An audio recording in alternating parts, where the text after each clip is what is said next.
Mari kita bercerita, apa-apa aja sih yang dibahas dalam tiap-tiap kitab Kristen?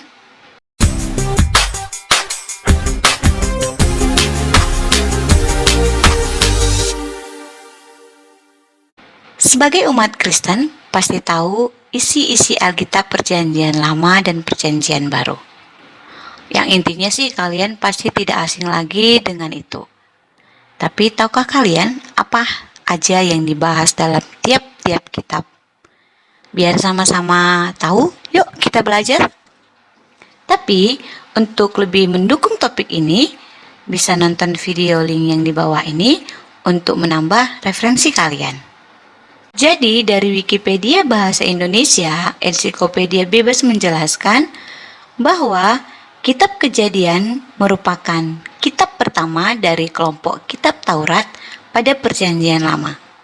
Dalam bahasa Ibrani, kitab ini dinamakan kata pertama dari isi kitabnya, yakni Baresit, yang artinya pada awalnya.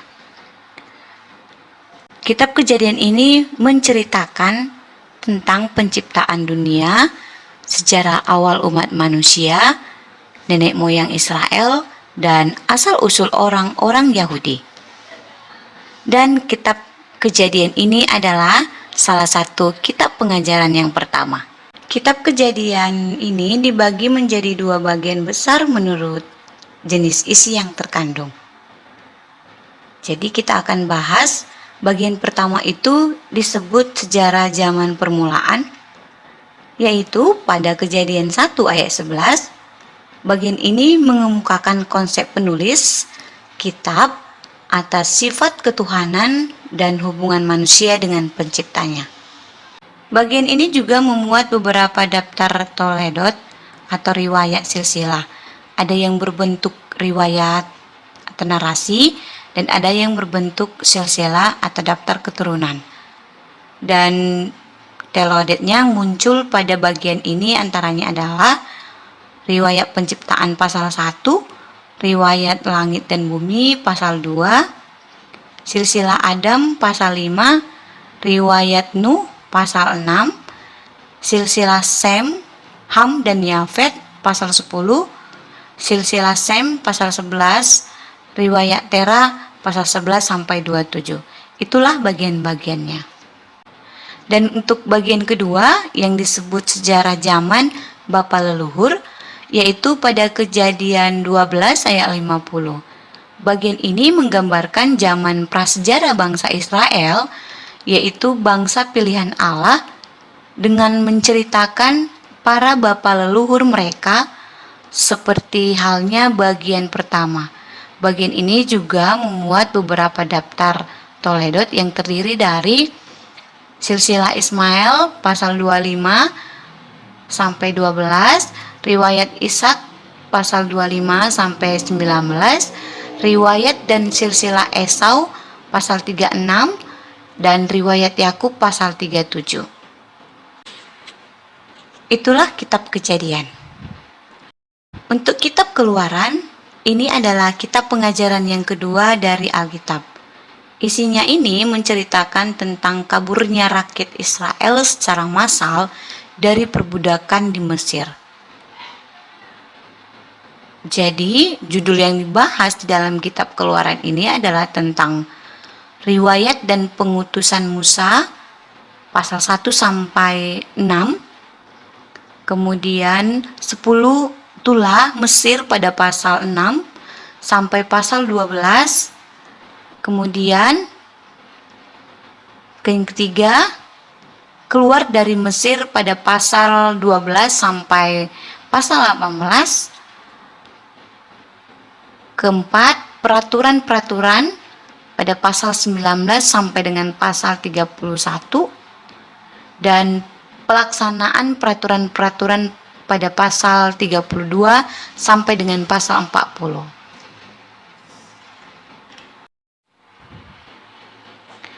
Bahkan sejumlah film telah dibuat berdasarkan kitab ini loh.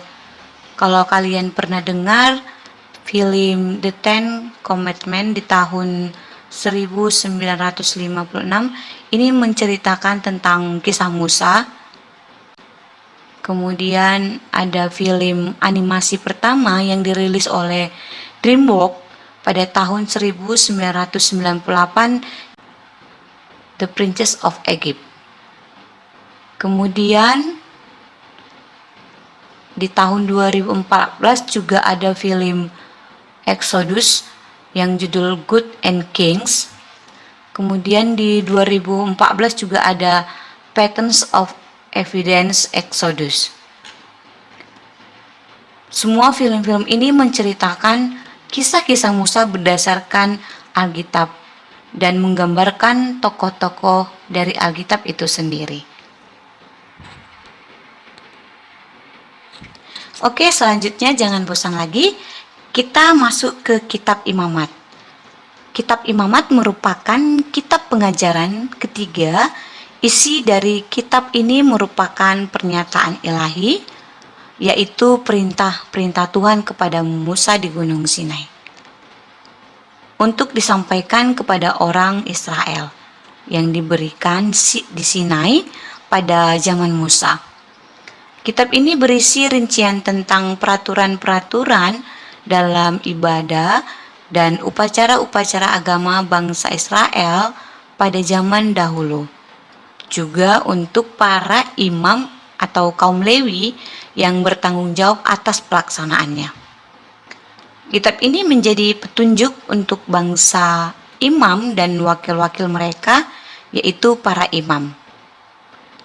Petunjuk tersebut menyangkut tentang ibadah dan upacara, sikap yang harus dipelihara oleh umat Allah jika mereka ingin adanya persekutuan yang tak terputus dengan Tuhan dan kekudusan Tuhan. Bagaimana manusia harus hidup dan beribadah supaya tetap mempunyai hubungan baik dengan Allah. Inilah yang menjadi pokok dalam kitab ini. Kalau untuk garis besarnya sih, kitab ini berisikan kurban dan upacara, kemudian imam, kekudusan bangsa, pendamaian, kaul. Itu garis besarnya kalau untuk kitab Imamat.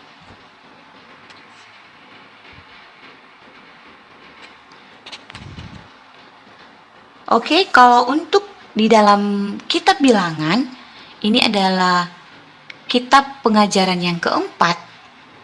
Kitab Bilangan ini menceritakan kumpulan cerita atas peristiwa-peristiwa yang dialami oleh bangsa Yahudi selama mengembara mereka di padang gurun.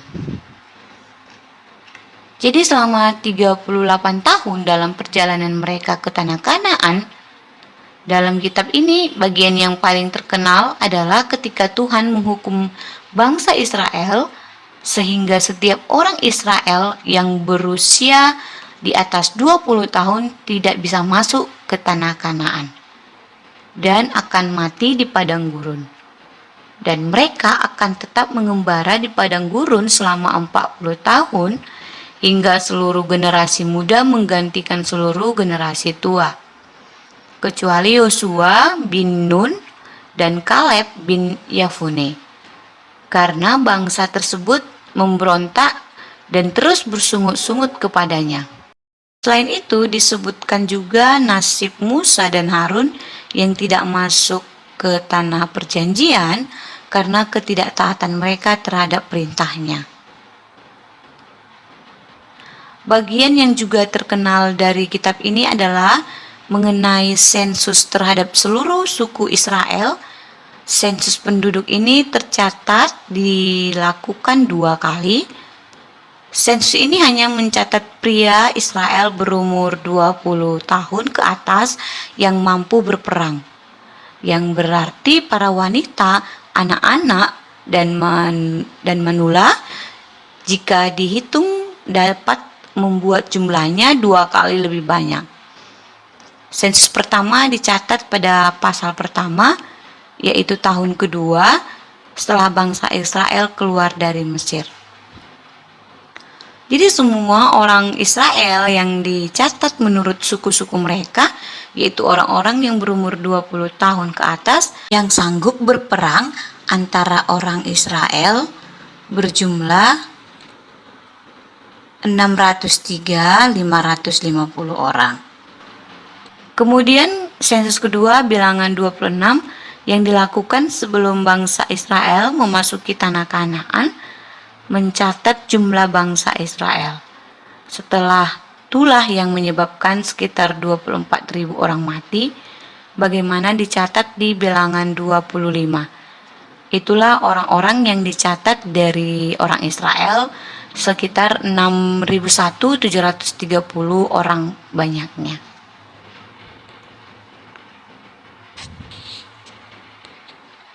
Wow, ternyata bukan zaman sekarang aja yang ada sensus ya.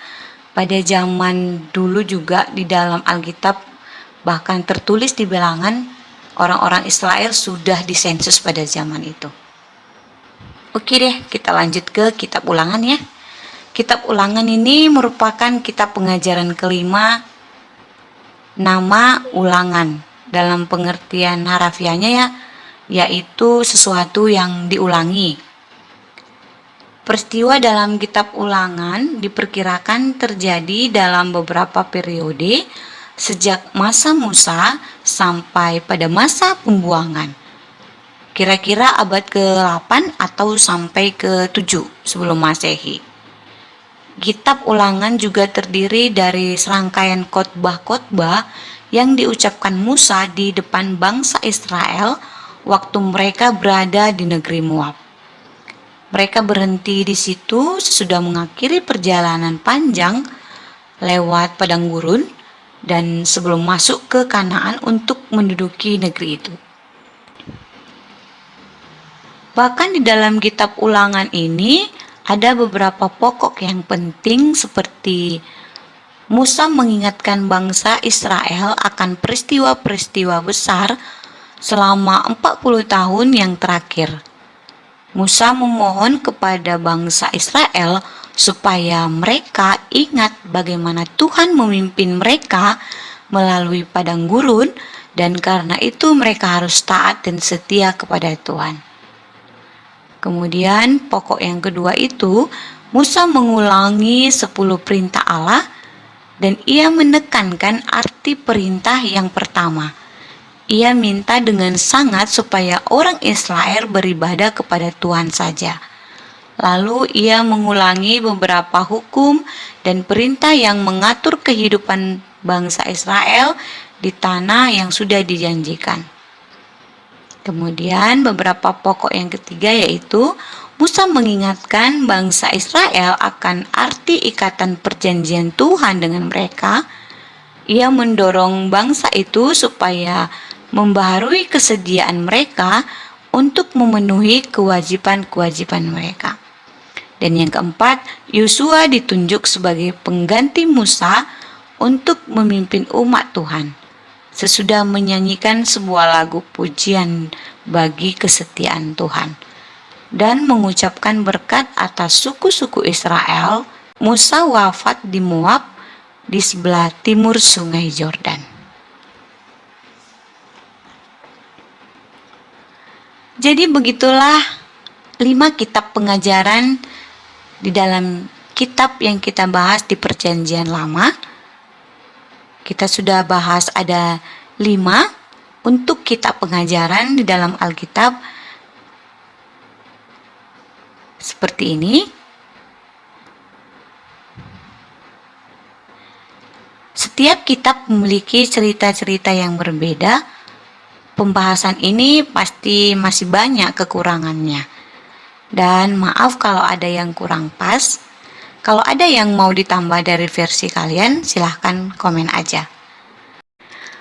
Terima kasih yang sudah menonton videonya.